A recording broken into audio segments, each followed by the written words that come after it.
Hi guys, my name is Ashimadi Emmanuel and you're All welcome to Larry Lorax. today I'll be taking you guys through tie markings or tie specification.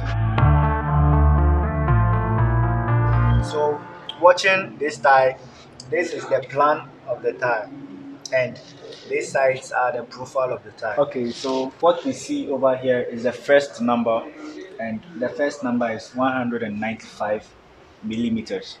And this number over here indicates the tie width.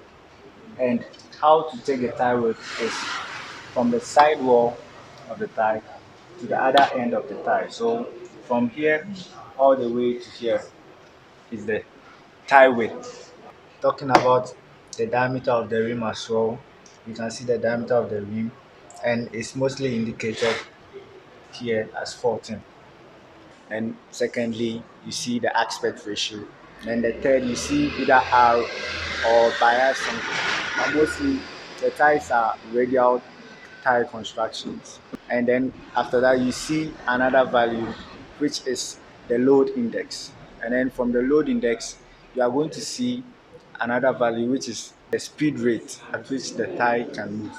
And sometimes to come into the rim, then over here, you can see imitates a circle. And also we can see a small weight added to the rim over here. And this is called the balancing weight.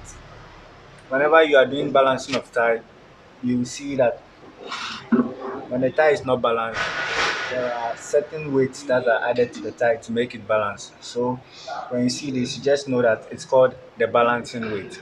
Looking at the plan of the tie, what we can see over here is the thread of the tie. This type of thread is called the symmetrical thread because if you take the symmetry of this tie, half of this is the same as half of this. So it's called a symmetrical tie pattern. There are several types of thread patterns on ties, and from the video we just did, we saw the thread of the tie to be in a little depth.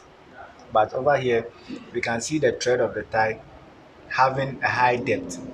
So that's just all about tie markings. If you have any questions or something, you can just comment down below and then I'll be quick to reply. Bye. I am not your typical atypical. You gotta watch your energy, cause we were reciprocal.